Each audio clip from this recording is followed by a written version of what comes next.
But just kind of, start from the beginning. Oh, okay. Hey, it's Colin Plume. I don't know if anyone jumped in just a second ago. CEO of Noble Gold Investments, My Digital Money. And we're going to talk about something pretty interesting today. Could gold skyrocket to $144,000 an ounce? And I didn't just come up with that number out of thin air. There is some people talking about us getting to that price. Will the evil private equity steal your 401k? Pretty important. Are you or someone you know owed $1,000 from Donald Trump? Does he owe you some money? This is all some of the topics we're going to get into today. And I got my friend Micah here, who's going to dive in with me today. One of our senior sales associates at Noble Gold Investments. Hey, Micah, how you doing? Colin, really well. Yourself? I am fantastic. Did you perk up when I said gold's going to could hit $144,000 an ounce? Yeah, and we have a little math to do to figure out how we could get there, but it might not be a high probability. It's certainly not a 0% chance. It's not a 0% chance. Crazier things have happened. Yeah. But let's get into this gold revaluation. Let's start there. And the way I've been thinking about this is that we had this push earlier this year with President Trump and Elon Musk to go to Fort Knox and look at what gold we had. Mm-hmm. So that's how it all started. Then once that happened, then the conversation was, well, why don't we, while we're there, why don't we revalue our gold to a current price, right? Exactly. And it went a little bit from a conspiracy to a conversation. Yeah, right? And now the Fed and the Fed's economists actually showing us the mechanics, showing us how it would be done, issuing a paper just a couple weeks ago, basically outlining the technical pathway to making that happen. So it has gone, like you said, from rumor and conjecture and speculation to us actually seeing, really from the people who would be doing this, they're laying out the roadmap for how it will or can be done. And we'll get into a little bit of that today. So, I do think it's worth kind of coming at it from the top and providing a little bit of context. Like, why would we consider a gold revaluation? What does that look like? Colin, as you know, we were on a gold standard for the longest time, haven't been since 1971, but the whole world was on a gold standard up until about the Great Depression hitting in 1930. And the U.S. stayed on the gold standard up until 1971 when Nixon removed us. But the current fiscal situation kind of has us at a point where we really do need to do something to improve our debt to GDP levels, to reinstill confidence in the currency. And, I think, again, once we get through some of the numbers here, it'll make a lot more sense. So let's just cover some of these things, like national debt. $37 trillion now. Mm-hmm. With interest rates being where they're at, we know that the interest on the debt is actually the most significant item in the federal budget, more than national defense. And that was a change, or sort of, those numbers, the reality of that kind of came into effect within the last year or so. And we see now 20% of all tax receipts is what we need to service the debt, which is a huge number, very unsustainable. If you were to see a tick up in interest rates or a slowing down of the economy, something where you'd see less tax receipts and potentially a higher interest rate environment, you've got a recipe now for fiscal unsustainability. And one of the best ways to improve debt to GDP ratios, which at present, the US sits at about 120%. So meaning the total debt versus the size of the economy, the power of the economy, it's 120%. Now that's a threshold that historically, when any country crosses that line, they kind of go into essentially either a default situation or a high or hyperinflationary situation. We're not there yet, but 120% of debt to GDP does not include all of the unfunded liabilities like Social Security, Medicare, and these types of things, which actually makes it a much greater number. So, we do see that 120% as a very big risk. Now, what are some of the ways that they can overnight if they chose to. They could improve those numbers greatly by reducing the amount of debt that we have as a nation, which could be done through a gold revaluation. And so if we get into some of the numbers, we presently have, is it 251 million ounces of gold. And the price that we hold them, and we talked about this way back in February, we still hold those on the federal balance sheet, on the Treasury's balance sheet, at $42 an ounce, which was the old 1973 price. Well, at 3,300, where the price of gold is at right now, that new value on the gold reserves that we have, 8,100 tons, that would create new cash without raising taxes or going into more debt. There's literally an account called the gold revaluation account, or the gold certificates account, and it sits kind of empty at the Treasury. And if we were to do a revaluation, every $4,000 is $1 trillion in net new cash with no taxes and no new debt. So that 144,000 an ounce, again, it sounds outlandish, but it wouldn't be if Trump decided that we were going to eliminate all of the national debt overnight.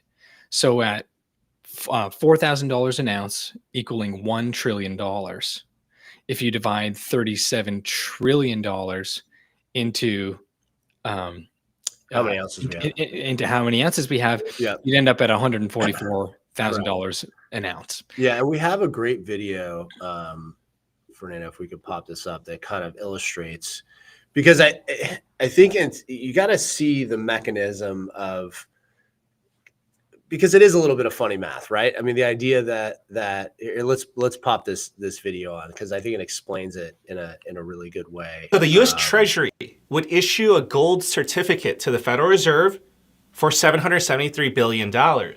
And in exchange, the Federal Reserve would send the Treasury $773 billion. And that $773 billion that the Treasury receives would not be a loan. It doesn't add to the debt. It's money free and clear. But ultimately, this would be an accounting move, which would create billions, if not trillions of dollars out of thin air, without raising taxes, without cutting spending, and without borrowing a single extra dollar. So that's how, that's how the mechanism works, right? It moves between the two parties. And basically we put at $3,000 an ounce, we put, $785 billion. Yeah. On our books. It's an accounting mechanism, in my opinion, because it's like, it would be like me giving money to my wife, and then like me giving her gold, and then her giving me cash back. Right. Like it's not, it doesn't work the way a normal transaction of value works, where the way that I would think about it is you'd have to sell the gold to actually get the value. We're just moving it between two entities that we control. Exactly. That being said, we've done it before and the world accepted it, right? Exactly. And you're right, Colin, it's an accounting thing. It's kind of like a, real estate appraisal to take on a newer, bigger mortgage that you get access. So the idea that we hold 8,100 tons at $42 an ounce, there's a huge gap there between the real value and the real asset value that we're not really capitalizing on. Right. And we've had signals from early in, January, February, the early Trump inauguration days, that we're from Scott Bessent, the Treasury Secretary, that we would be monetizing assets on the balance sheet. And this is obviously probably the main one, the biggest one. And to have, again, in a fiscal situation where, deficits are growing, especially under the new big, beautiful bill, budget cuts with Doge were not as effective as, we'd hoped. Right. And again, the debt's continuing to grow, deficits are continuing to grow. Whether or not we're on the brink of recession where the economy and tax receipts would then begin to shrink, maybe we get a corresponding cut in rates, but we essentially just have this mess that you could never get out of in terms of the debt and the size of it and how much money we're bringing in. There's no easy way of growing our way out of this debt situation, but you could just simply revalue gold either at its current price, which would be, marking it to market, and that would generate almost 800 billion in cash. 800 billion in cash wouldn't do a ton of damage in terms of reducing the overall national debt when it's at 37 trillion, but that's where some of these bigger numbers come into play, right? So it could be 15,000, which would generate about $4 trillion. It could be $30,000 gold, which would generate $8 trillion. And like I said, overnight, you'd be able to actually have the debt to GDP ratios, which again, presently at 120%, right on the edge of that point of no return. You could have it reduced by whatever percent. You just have to pick a number that you're wanting to actually place on the new price of gold. Yeah. And also, there's probably people watching this going, well, how could they just come up with a number out of thin air, right? But we did it. We've already done this. Yeah. We did it in 1933. We did this exact scenario. Yep. We were telling people gold price was at $20.67. There's a video that will explain this. I'll talk about it. But basically, there's a video that shows where the price was. And then overnight, we changed the price from $20.67 to $34. Yeah. Which is a pretty, we'll dive in. So let's dive So 1934, gold was revalued from about $20 an ounce to $35 an ounce. So that single move created massive liquidity, for the governments. It devalued the dollar and helped stimulate economic recovery during the Great Depression. And then in the 1970s, they did it again, twice. In 1972, the price of gold was raised from $35 an ounce to $38. And in 1973, it went up to $42.22 an ounce. So that is where the official price is today. So this idea of gold revaluation, it isn't new. Yeah. So in essence, what they've done, what they're talking about doing, they've already done this. They did it from the biggest jump was from $20 to $34. And did they have any precedent to do that? Not really, but the world accepted it. They didn't think it was unreasonable for gold to be at $34 in 1933, 1944. So the world accepted it, right? Yeah, exactly. Today, this is why I think this is a very likely scenario that this is going to happen, is because if they set gold at $4,000 or $5,000 an ounce, which is higher than what it's trading for today, it's not an unreasonable number. They could come out and basically say, we don't want to do this audit again for a while. We're going to set the price a little bit higher because we know we're going to get there, right? Exactly. Yeah. And so they could do it. Now, $14,000 gold, $144,000 gold, that would be a big stretch. It would be. Well, and what's interesting, Colin, is the context for that revaluation in 1934, as mentioned in that video, but let's just elaborate a little bit more. 1933, 4 years into the Great Depression, they actually wanted to print a bunch of money to deal with bread lines and this and that, and all these banks that were closing because all the bank runs that were occurring. Right. So they wanted to expand the money supply, but when you're on a gold standard, you can't without actually bringing in more gold or having a higher value on the gold that then coincides with an expansion in the money supply proportionally. Back then, essentially, all of the notes in circulation, Federal Reserve notes or dollars, essentially needed to be backed by 40% of the total value of all the money in circulation had to have a backing of about 40% of gold. So in 1933, confiscation laws came into effect. They upped the gold reserves by actually confiscating it from the people through the banks primarily. And then once they figured they had all of the gold that they were going to confiscate from the public, then they upped the price by, what would that be, 75%. So then they were able to, come up with all this new cash to deal with economic stimulus that was needed again 4 or 5 years into the Great Depression. So there was an impetus for it from kind of a fiscal standpoint. We almost have the opposite now. Like, we can print a bunch more money to throw it at this problem, at that problem. And if we end up in an economic recession or depression, bet your bottom dollar, they will print a bunch of new money. Right. But the fiscal situation being so unsustainable and being at that kind of threshold of, crossing the Rubicon beyond 120%, they don't really want to have to borrow more money or print more money, because of, again, the already unsustainable kind of payments that we're making on interest payments that we're making on the debt. Yep. So a revaluation, again, different context, but same mechanics of then pumping a bunch of new unburdened cash into the system. Absolutely. Absolutely. I know, Michael, we got a ton that we're going over today. Yeah. I have one last point on this. Is there anything else on this gold revaluation that you want to dive into, or any more thoughts? I would just say that, there's some risks to it. The flip side is, we know that BRICS as an alternative to the dollar is a system that's well underway. We know that BRICS nations are focusing on gold as a neutral reserve asset, being kind of the backing or the link to this new BRICS currency.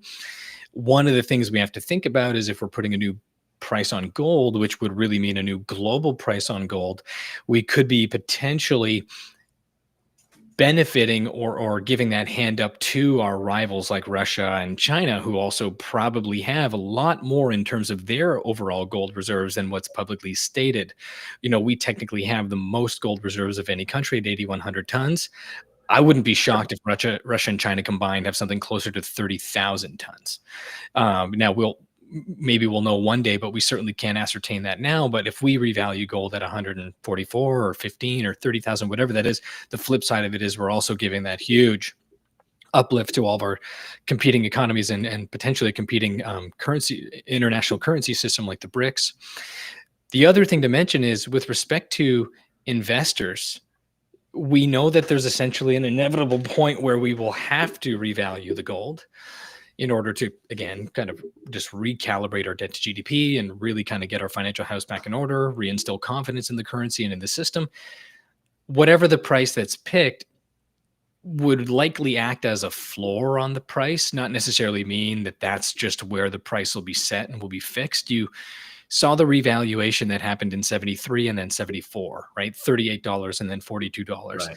And the fact that they did two kind of back-to-back revaluations kind of was an admission that they didn't really get it right the first time. Right. And they had also depegged from the gold standard, which meant, paper money was now more or less, able to be printed into infinity. And that's what we've seen in the last few decades. So the price of gold went from $42 to almost $900 in 6 years, right? That's what happened to the price. So whatever price they choose, it could be 4,000, 8,000, 15,000, 30,000. The markets will likely chase that gold price higher than that. And so the opportunity for investors is to secure a part of your wealth in gold, knowing that regardless of a revaluation or not, you're hedging and protecting and crystallizing your wealth in a format that can't be diluted like the currency can. But if we end up back on a gold standard with a gold revaluation, that big uplift, and there's an X factor there because we don't know what it will be or how much it could, what that could look like, that still could be a potential windfall for those who own gold pre-revaluation. Absolutely. And there's questions around timing too, and who knows when. Yeah, and I think if you're a history buff and you see what the government did in 1933 to 1934, and you see what's happening today, it does seem that there is some precedence for them to do it again. I mean, it doesn't really make sense for us to keep gold on the books at the price that it's at. It doesn't. No. I don't think it's smart for us as a country to do that. And if it gives us more liquidity and we value this asset and we don't lose anything, then there's no, we don't go into more debt by this, right? No. It just gives us more value. So I think it's likely it happens. And I agree with you. The big point is that whether they set it at 3,000 or 4,000 or 5,000, you're setting a floor price.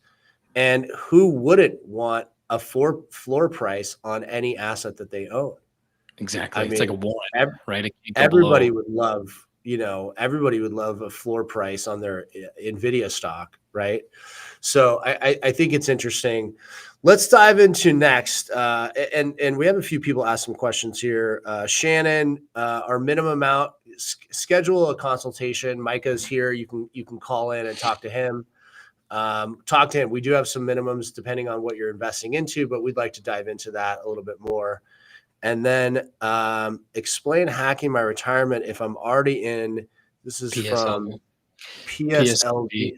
Yeah, I can speak to that a little bit. So What we're about to get into, Colin, without hijacking your part of this live stream, is we're going to be talking about how new rules with respect to the executive order by Trump a couple of weeks ago allows for different investment types to be allowed in traditional 401ks, which by and large are just stocks and bonds. PSLV as an ETF, which has physical silver backing, is actually a great way to have some exposure to the physical silver market. That's the Sprott Money Physical Silver ETF. Got it. It tracks the silver price.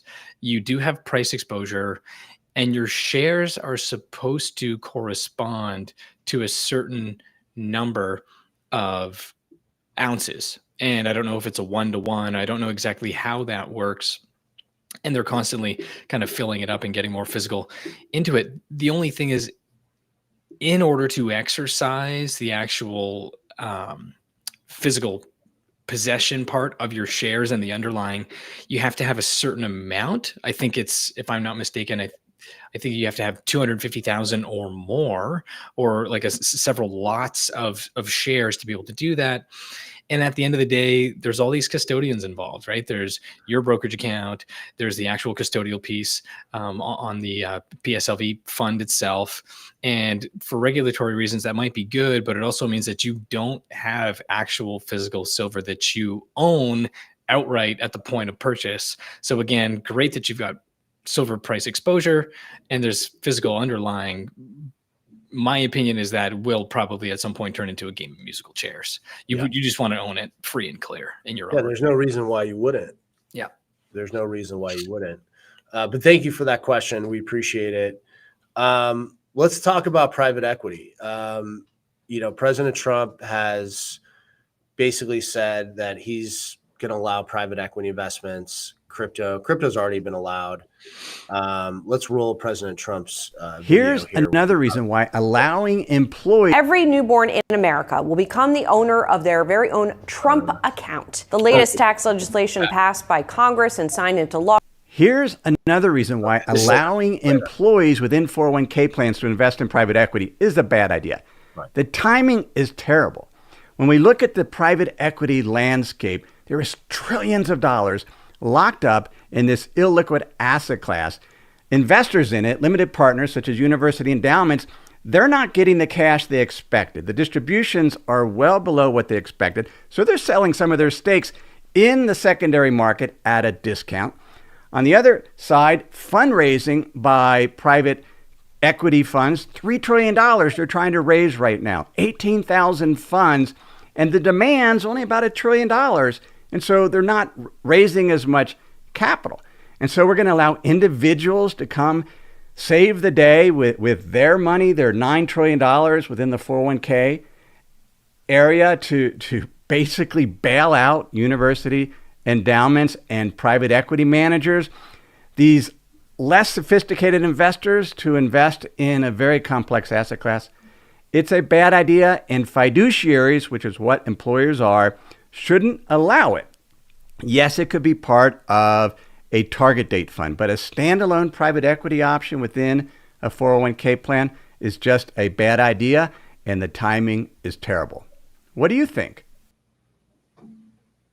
Yeah, it's a $12 trillion market, right? The 401k market, and it's been limited to certain mutual funds that they've designated to be safe. And now President Trump says, let's add, you can invest in private equity. He's pushing crypto. Crypto's already been allowed, but he's kind of putting his stamp that crypto would be allowed in 401ks. And I think, crypto is one element, but private equity it's a really interesting market right now because, as that gentleman was saying, you're seeing a lot of funds that are moving out of private equity. They're not happy with the returns. There's a liquidity crisis there. They need more money. And so this idea that we're allowing the regular investor to come in, that's not really what's happening. What's happening is that the endowments are pulling out because they're not getting the returns that they anticipated. And what people don't realize with private equity is that there's typically a lockup period in private equity. This is 5 years, 7 years, 5, longer. 7, 10 years. And that's why it's been sort of set aside for accredited investors, people that have either That's make an important point. a certain amount or have a certain $1 million net worth, because they typically have multiple investments. By putting it in the 401k, someone in theory could put a majority of their wealth into some of these higher risk funds. And what these private equity firms do is they're looking for opportunities to get much higher returns. And yes, if you're like, you got your 10, 15, 20% in gold, and you got some real estate, and you got some this, maybe you diversify. But a lot of times the average person, they have the majority of their net worth in their 401k in their home, and their 401k now has access to a much riskier asset that you wouldn't have the kind of liquidity that you have in other investments. So that's my main concern with having it. I think that, listen, at the end of the day, it's the 401k is a vehicle to protect money when you're with an employer. When you leave that employer, you roll it out of there and you get it into something safer, or you get it into something different, because they really limit you on what options you have. But to add a very sophisticated option that actually is losing favor, I mean, that's really what's happening. It's they just need more money, so they found a new pool of money. I agree with this. Exactly. I agree with you too. I want to just kind of underscore a couple things you said. So most of the time, to approach private equity and make an investment with them directly, you have to be an accredited investor, which is, net worth over a certain amount. You got other accounts. Sure. You kind of have a bit of a safeguarding, because it's like, not to say those guys are smarter than us, but they're higher net worth on average, and they're a little bit more savvy. They understand the risks. They understand the illiquidity. They understand the maturity timeframes. And so you're kind of like forewarned before putting money into it that these are all the various risks. And I don't know if that'll be underscored with the average investor who says they want to put a chunk of their 401k into it. You're right about them falling out of favor as well. Like, the world of private equity is essentially, it kind of almost makes me think of, the first movie, Wall Street, right? The corporate raiders. You buy a company, you burden it with a bunch of debt in order to boost up short-term revenues and get its bottom line improved. You trim every cost staff member that you can to just, again, buffer profits. And you do that in order to then just resell it at a premium. You're actually kind of destroying like the spirit and the authenticity of those smaller businesses. So it's like really profit driven, but the landscape for private equity has become a lot more challenging. Hence all these various university endowment funds actually being really unsettled by the lack of return, even though they're taking on a lot more risk. And think of those things as going hand in hand together, right? If you want to take way more risk, you could potentially make way more. But that risk to reward payoff has actually not worked out, which is, again, what the university endowments are saying. We also have to get into fees, like, private equity and professionally managed money. You're generally looking at the 2 and 20. So you're paying 2% a year for everything that's managed. And they also want 20% of the profit that they earn for you. So that 2 and 20 model is extremely expensive. To me, and I'm not trying to be cynical, but to me, having this inclusion in this executive order to allow diversification from 401ks into these other avenues like cryptos, it's almost like private equity's lobbied very, very successfully to get in. Absolutely. Exactly. To allow themselves to have this potential new envelope of cash that they can access. So, it's a great way for them to improve their bottom line, their revenues, their sales, their fees. But when you're investing, and we'll see how this works out, because it's not happening, but it could happen in the next months, maybe couple years. But you're not investing in the publicly traded private equity firm, like their ticker that you can buy and sell. Right. You're actually handing over cash to the firm itself to deploy as they see fit into any of these ventures and takeovers, like these various funds that they have. And if you all of a sudden have something that happens, which, we've seen, of course, I've seen is people have to sell some of their investments within their IRAs, or people have to withdraw from 401ks in order to, come up with cash. Unfortunately, this happens. People, emergencies and things like that. If you invest a big chunk into private equity, you will not be able to access it for 5 to 7 years. And that's actually, not meaning either that you get your principal back at the end of it. You could get nothing back. So there are obviously pros and cons, pros being diversification, potential of higher returns, these types of things. But by and large, I see this as like kind of a shady inclusion into the new diversification rules. And just the fees alone, like 2 and 20, that means 2's coming off the top, plus the 401k is getting a fee. So you're probably looking at about 3%, right? All in. You're already losing 3%. Yeah. So what return do you have to get? Do they have to get that makes sense for you to lose your first 3% out of the gate? I mean, every year. I mean, these are big numbers. So I would just say beware if if this becomes an option. And, I would say that, you should look at this in terms of, I think that what people don't realize is the amount of fees that are layered. And also the evaluations on the assets with private equity is a murky water in terms of, what they're going to do is, and I've looked at a lot of these, so I have a lot of experience in this, is basically they have a fund and they go, we're going to go after mid-tier businesses and we're going to give them funding and structure to get to the next level. Well, when they buy a percentage of that business, they do an evaluation that is based on their numbers, and part of the returns are based on these evaluations.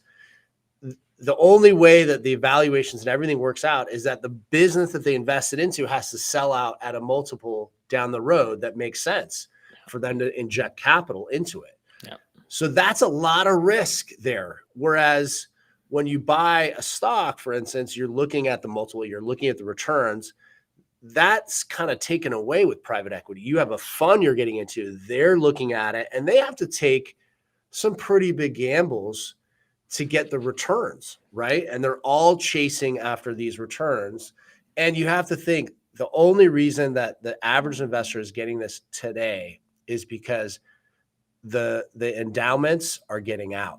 So the smartest money, the smartest endowments in the world are getting out, and they're giving access to the everyday investor. Just substitute it like lambs to the slaughter, right? It's just kind of like smart money wants out. Let's get the dumb money in to fill that hole. Right. And it's really unfair. And I agree with you. I think especially if there's any validity to, again, economic slowing down, an economic slowdown or recession, like these private equity deals actually aren't going to be any better. Actually, they're going to be a lot worse. And the economic environment could actually be a lot more challenging for them to get a return. Yeah. So all in all, I do think it's probably something to be very cautious of.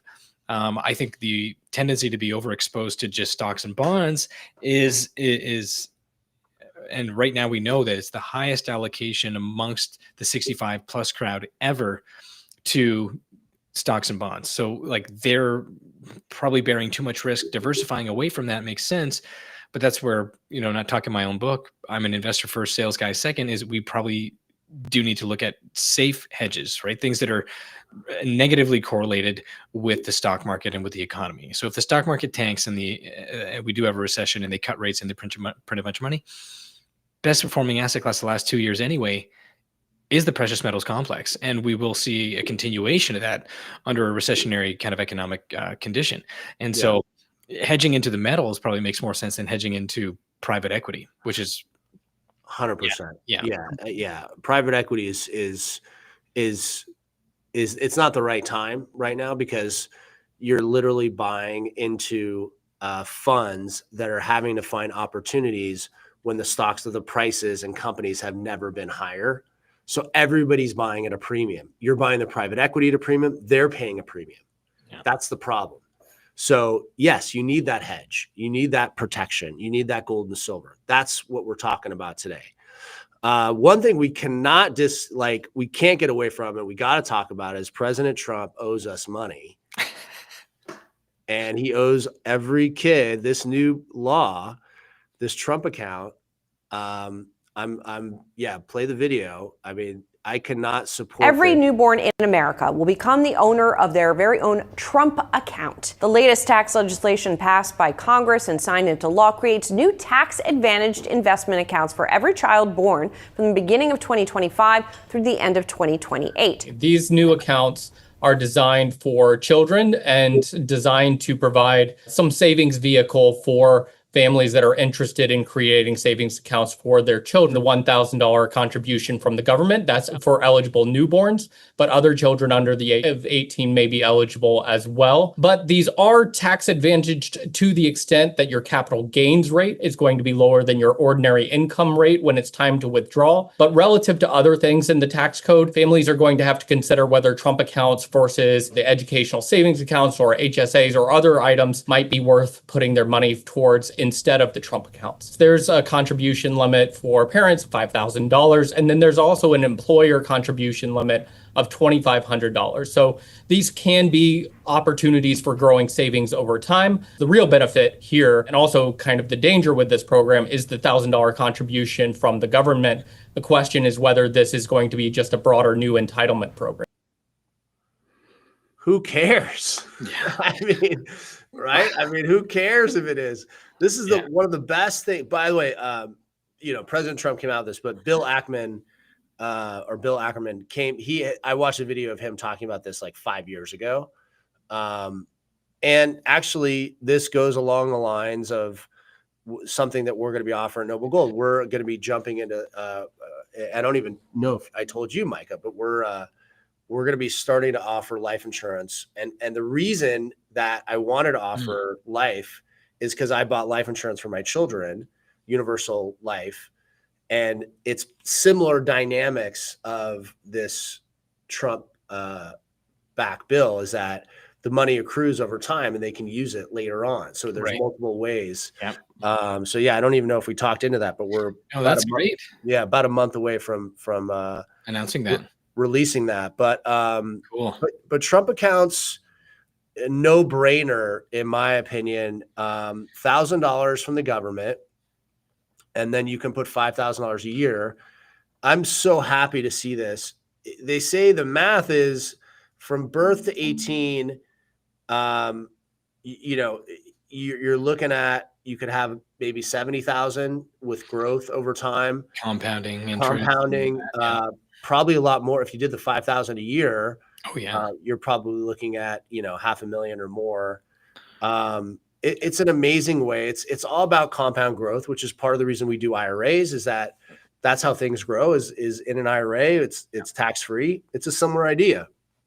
And now we give children the opportunity to get this at a younger age. So it's absolutely a fantastic idea.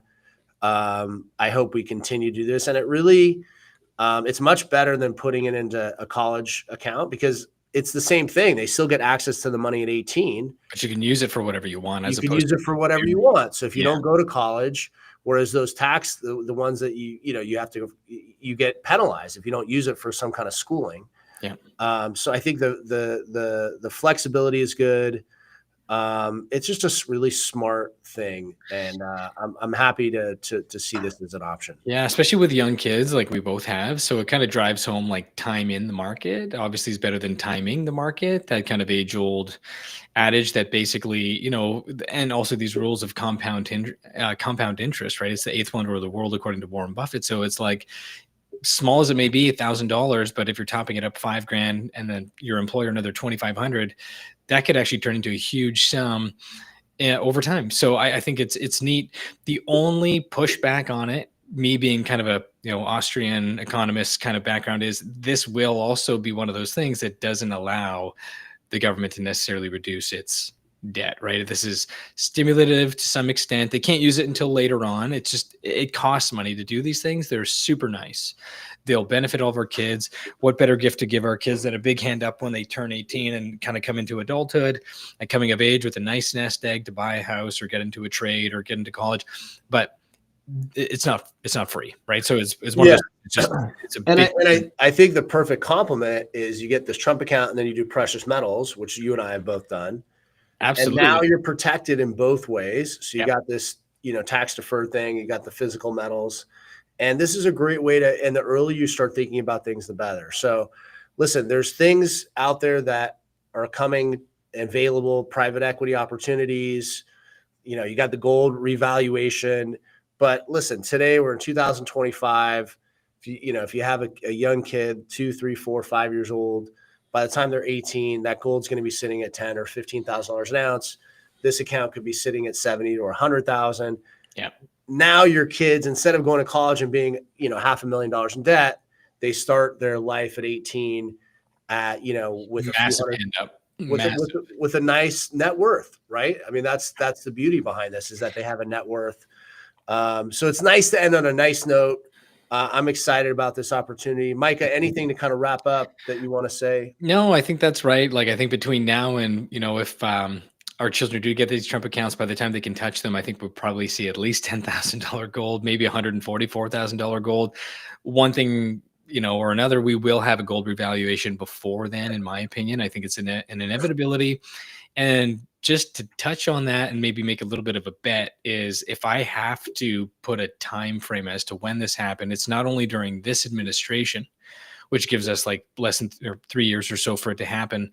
I would actually bet that in time for the 4th of July of next year, which is the 250th anniversary of independence, absolutely massive milestone, Trumping in office, signaling that he who owns the gold makes the rules, and all this other stuff that the Fed's doing, rolling out the actual procedural methodological steps for getting this done. My guess is this happens in time for the 250th of independence next summer, and we'll have to see. It's a year away, and you know how fast time goes, so we'll just have to see how that plays out.